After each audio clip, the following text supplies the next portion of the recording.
oleh Allah Subhanahu wa Ta'ala. Tepat 3 malam yang lalu, seluruh kaum muslimin Allah izinkan untuk bertemu dengan tanggal 1 Muharram tahun 1445 Hijriah. Memiliki makna yang cukup dalam ketika Allah masih memberikan kepada kita kesempatan agar kita hidup di dunia ini berusaha membuktikan diri kita kepada Allah bahwa kita berhak menjadi hamba-Nya yang baik, baik di dunia, baik di akhirat. Al-Imam Al-Ghazali pernah berkata, alasan mengapa sampai titik ini kita masih hidup itu karena satu, Allah masih memberikan kesempatan kepada kita agar kita menutupi dosa-dosa yang pernah kita lakukan. Jemaah yang dirahmati oleh Allah Subhanahu wa Ta'ala, maka kesempatan hidup yang Allah berikan ini kita manfaatkan sebaik mungkin. Ketika usia yang Allah berikan ini menjadi usia yang berkah, maka kita minta kepada Allah usia yang berkah ini membuat kita semakin dekat dengan Allah. Jemaah yang dirahmati oleh Allah, salah satu doa yang diajarkan oleh Nabi SAW luar biasa. Beliau mengajarkan doa kepada kita, Allahumma inni a'udzubika min su'il kibar. Ya Allah, kata Nabi, aku berlindung kepadamu dari buruknya masa tua. Jemaah yang dirahmati oleh Allah Subhanahu wa Ta'ala, kita agak kaget. Mengapa Nabi SAW mengajarkan satu doa yang doa ini dalam pandangan kita mungkin kurang baik bagi kita yang sudah berumur, bagi kita yang sudah mengalami atau sedang mengalami masa tua? Kita bertanya-tanya, kenapa Nabi berdoa, ya Allah, aku berlindung dari masa tua? Maka para ulama pensyarah hadis menjelaskan mengapa Nabi mengajarkan doa ini. Karena Nabi tahu orang itu semakin tua, manusia semakin tua, opsinya ada 2. Yang pertama, apabila dia adalah orang-orang yang dekat dengan Allah, maka usianya akan diisi dengan mendekatkan dirinya kepada Allah. Opsi yang kedua sebaliknya, orang-orang yang diberikan usia yang begitu panjang oleh Allah, tapi jangan rahimahumullah, dia jauh dari Allah, maka dia hanajirin. Takalan kurung-kurung Tuhan kita jawab, apabila dia semakin tua, dia semakin taat beribadah kepada Allah. Tata mau menciptakan sosok pertama kurung tua. Ini adalah orang-orang yang diberkahi usianya oleh Allah. Sebaliknya ada orang tua, katuhan, tapi gak tahu datang ke masjid. Maka Nabi menggambarkan bagaimana rata-rata usia umatnya 60 tahun. Adapun kita yang diberikan kesempatan lebih, bapak-bapak yang diberikan kesempatan lebih, keberkahan yang Allah titipkan, cuman kita berpilih. Di sana kita memilih, apakah usia yang lebih ini membuat kita semakin dekat dengan Allah atau semakin jauh dari Allah Subhanahu wa Ta'ala. Yang pertama. Yang kedua, mengapa Nabi berdoa kita berlindung daripada masa tua? Karena Nabi tahu orang tua semakin tua usianya, mohon maaf jemaah rahimakumullah, bukan berarti kita tidak mau disusahkan. Namun setidaknya kita sadar diri, semakin kita tua, maka tidak hanya menyusahkan diri kita sendiri, usia tua kita pun akan menyusahkan orang lain. Anak memang kewajiban dia berbakti kepada orang tuanya. Ayahnya dia baku, ibunya dia baku, dia gandeng tangannya, dia selalu memegangnya, dia bawa kemana-mana. Benar. Tapi tanyakan kepada orang tua, apa yang terjadi? Ketika tubuh ini sudah tidak mampu, orang tua itu pasti merasa sungkan. Dia merasa segan ketika harus membebani anak-anaknya. Maka Nabi kita berdoa, ya Allah, kalau memang diizinkan gak usah ketemu dengan usia tua. Bukan Nabi gak mau tua, tapi Nabi tahu potensi ketika kita mengalami masa tua. Namun jamaah rahimahumullah, Allah sayang sama kita. Allah berikan kesempatan bertemu dengan tahun baru Islam supaya apa? Memperbaiki kualitas kita, usia kita yang semakin bertambah. Gak hanya yang tua semakin tua, yang muda pun sekarang melangkah menjadi lebih tua. Maka pilihan inilah yang Allah berikan, kesempatan diberikan masih hidup, tapi pertanyaannya, apakah kualitas hidup ini menjadi lebih baik? Jamaah rahimahullah, tadi diumumkan bahwasanya masjid kita masih memiliki kekurangan dana untuk pembangunan masjid kita. Dan disampaikan ini momen yang paling tepat, ini bulan Muharram, bulan di mana Allah akan melipat gandakan kebaikan. Sebaliknya kita melakukan keburukan, dilipat gandakan dosanya oleh Allah Subhanahu wa taala. Pilih. Apakah kita menjadi orang-orang yang ringan tangan kita? Inilah yang ingin Allah lihat. Apakah kesempatan hidup ini menjadi kualitas yang lebih baik atau sebaliknya? Jamaah rahimahullah, tema yang sangat sederhana yang Fatih ingin sampaikan adalah ada seorang sahabat Nabi. Dia datang kepada Nabi, lalu dia bertanya, "Ya Rasulullah, wahai Rasulullah, kita belajar bagaimana memperbaiki kualitas." Dia berkata, "Ya Rasulullah, wahai Rasulullah, ara'aita idza shallaitu al-maktubat?" Bagaimana pendapatmu kalau saya sholat tapi yang wajib saja? Saya tidak melaksanakan sholat sunnah. Sholat sunnah rawatib tidak saya laksanakan, sholat duha tidak, sholat tahajud tidak, semua sholat sunnah tidak saya kerjakan. Saya hanya mengerjakan yang wajib saja. Laki-laki ini melanjutkan, "Wasumtu Ramadana," dan saya puasa, cuma puasa Ramadan saja, puasa wajib saja. Saya tidak akan puasa 10 Muharram, saya tidak akan puasa sunnah Senin Kamis, saya tidak akan melaksanakan puasa Daud, yang wajib saja. Laki-laki ini berkata lagi, "Wa ahlaltu al-halala," wahai Rasulullah, saya akan menghalalkan apa yang dihalalkan oleh Allah. Wa haramtu al-harama, saya akan mengharamkan apa yang diharamkan oleh Allah. Laki-laki ini bertanya, "A'adkhulul jannah?"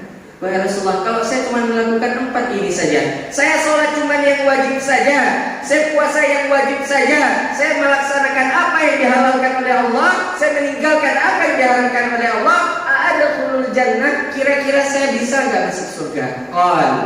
Rasul menjawab, "Na'am, iya, engkau bisa masuk ke dalam surga."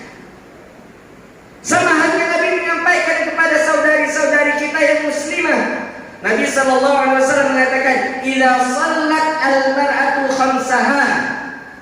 Ketika seorang muslimah, ketika seorang perempuan sholat yang wajib saja, wa shamat syahraha, dan mereka puasa yang wajib saja, wa ata'at zawjaha, dan perempuan itu taat kepada suaminya, wa hafizat farjaha, dan perempuan itu menjaga harga dirinya, qila laha, katakan kepada perempuan seperti itu, udkhuli min ayyi abwabil jannati syi'ti, silakan masuk surga dari pintu manapun yang kalian mau. Jamaah yang dirahmati oleh Allah Subhanahu wa taala, hal ini mungkin sepele dalam pandangan kita, tapi pernahkah kita sadar bagaimana satu saja dari redaksi 2 hadis ini, satu saja kita ambil perkara bagaimana kualitas sholat kita saat ini. Jamaah rahimahullah, saya setiap mendatangi masjid baru, saya akan selalu menyampaikan kepada jamaah, sampai Masjid Tanjung menjadi masjid akhir zaman. Apa itu masjid akhir zaman? Masjidnya besar, masjidnya mewah, masjidnya megah, fasilitasnya luar biasa, jamaahnya tidak ada. Mungkin kita ringan tangan untuk mengeluarkan infak membantu pembangunan masjid ini. Apa cukup dengan demikian saja? Tidak. Kita diundang oleh Allah untuk meramaikan rumahnya ini. Lihat fenomena kita di Aceh. Di Aceh setiap jengkalnya itu ada masjid, tapi lihat kondisi masjidnya. Apakah jamaahnya ada? Sholat zuhur seperti ini, kalau hari biasa selain hari Jumat itu tidak ada orang. Jet aja masjid. Selain hari Jumat sholat zuhur berapa banyak jamaahnya? Kemana jamaah ini? Maka perbaikan kualitas sholat ini jamaah rahimahullah sangat penting. Karena ketika sholat ini sudah hancur di dalam kehidupan kita, dia mulai pudar dalam kehidupan kita, maka akan terjadi beberapa hal terkait keimanan kita. Yang pertama, ketika iman kita mulai pudar kepada Allah, yang terjadi pada sholat kita adalah kita berani meninggalkan sholat secara terang-terangan. Na'udzubillah. Iblis dikatakan oleh Allah, "Fakhruj minha fa innaka rajim," keluar kamu dari surga engkau terkutuk? Kenapa? Haitem sujud ba'adam. Sujudnya bukan sujud ibadah, sekedar menghormati Adam, tapi oleh Allah dihukum dia kekal di dalam neraka. Sedangkan kita sujud kepada Allah, hukumnya wajib kepada Allah, tapi berani kita meninggalkannya. Bukankah kita lebih pantas di neraka daripada iblis? Rasul menyampaikan al-hadul ladzi bainana wa bainahum tarkus shalah. Perbedaan kita dengan orang-orang di luar kita, orang-orang di luar Islam, itu adalah salat. Faman tarakaha faqad kafara, kata Nabi. Yang berani meninggalkan salat dia sudah kafir. Maka jamaah rahimakumullah bayirin, takalan subuh urang bengabutanya lebih lagi pasal daripada di masjid. Kenapa? Perbedaan kualitas manusia. Ketika matanya terbangun dari tidur yang itu disebut dengan mati yang sesat, pikiran pertama, orang pertama akan berpikir, ya Allah, kesempatan hidup, memperbaiki hidupnya. Atau orang yang kedua, menang tebelit mata, aku yang berpikir, pengen dilepat berbuat orangnya. Maka yang pertama sekali terjadi ketika keimanan kita pudar, kita berani meninggalkan sholat. Yang kedua, kita sholat. Kita tidak akan meninggalkan sholat, tapi kualitas sholat kita nggak bagus. Contohnya apa? Kita sholat, tapi kita ingin sholat itu cepat selesai. Atau bahasa mudahnya, sholat kita terburu-buru. Nyonya jauh masjid tanya gile, so dari imum tu. Oh tentunya, aku tidak tatra juga imum ikanya. Tidak jauh masjid ikanya. Seakan-akan ketika kita menghadap Allah, itu adalah bentuk negosiasi. Semakin lama imamnya memperpanjang bacaan sholat, semakin benci kita kepada imam itu. Maka jamaah rahimakumullah, pertanyaannya, ketika kita terburu-buru dalam sholat kita, sebenarnya apakah itu karena keinginan kita atau karena Allah yang tidak mau melihat wajah munafik kita di dalam rumahnya? Saya ulangi sekali lagi. Ketika kita ingin sholat dan sholat kita terburu-buru, kualitasnya tidak baik, pertanyaannya, apakah itu karena keinginan kita atau karena Allah tidak ingin melihat wajah munafik kita berada lama di dalam rumahnya ini? Sama hal yang pertama tadi, meninggalkan sholat. Selama ini kita berpikir, iloh hanya bayang gara-gara keinginan sendiri. Apakah benar seperti itu? Atau sebaliknya, ketika kita tidak mau sholat, justru sebaliknya, karena Allah mentakdirkan, Allah tidak mau rumahnya ini dimasuki oleh orang munafik. Ini rumah Allah, yang datang ke sini menjadi tamu Allah. Allah menghidangkan begitu banyak pahala, sholat sunnah, infak, semua kita lakukan. Hidangan dari Allah untuk siapa? Untuk hamba yang memang mau, yang hanya kaku bahkan. Maka selama ini mungkin kita berpikir seperti itu. Yang ketiga adalah rahimahullah, ketika iman kita mulai pudar kepada Allah Subhanahu wa taala, kita sholat. Dan kita bagus dalam sholat kita. Namun yang terjadi adalah selesai sholat kita buru-buru keluar dari masjid. Artinya apa? Zikir, berdoa itu lupa. Begitu assalamualaikum warahmatullahi wabarakatuh bedah boy. Pertanyaannya, apakah ini manusia butuh kepada Allah atau sebaliknya? Orang-orang yang jarang berzikir dan susah mengangkat tangannya kepada Allah, dia adalah orang yang paling sombong. Bukankah Allah mengatakan, wa idza sa'alaka ibadi anni fa inni qarib? Muhammad, kalau hambaku bertanya kepadamu tentangku, fa inni qarib, aku itu sangat dekat. Apa syaratnya? Ujibu da'watad da'i, apapun yang dia minta akan aku berikan. Syaratnya cuma satu, idza da'an, kalau dia mau berdoa.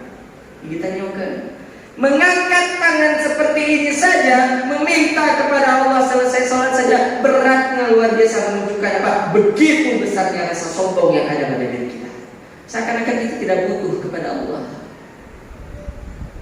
Ketika kita merasa tidak butuh kepada Allah, maka yang terjadi adalah selesai sholat, kita sholat, kualitas sholat kita baik, tapi kita sholat dalam keadaan tidak mau berzikir kepada Allah Subhanahu wa taala.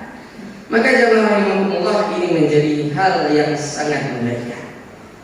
Yang keempat, ketika iman kita mulai pudar, gadah semangat jauh masjid. Jauh masjid, kabur. Ini sangat-sangat mengerikan. Salat ini innama awwalu hasabu bil 'abdi yaumil qiyamah salat. Yang pertama sekali dihisab oleh Allah nanti salat kita.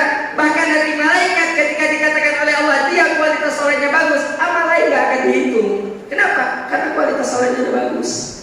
Dan yang terakhir jamaah rahimakumullah, apabila sholat kita dalam keadaan iman kita ini sedang terguncang atau terkikis, yang terjadi pada sholat kita adalah kita menganggap sholat membuang-buang waktu kita.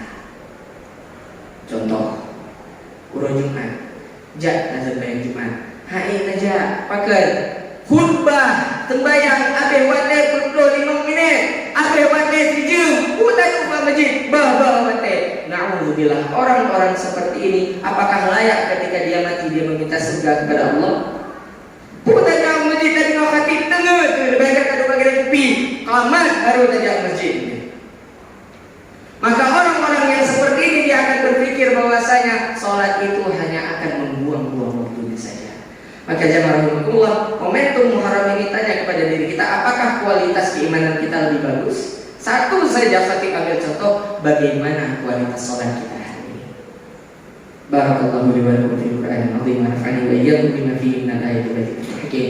Taqabbal minni wa minkum tilawatahu innahu was-sami'ul 'alim.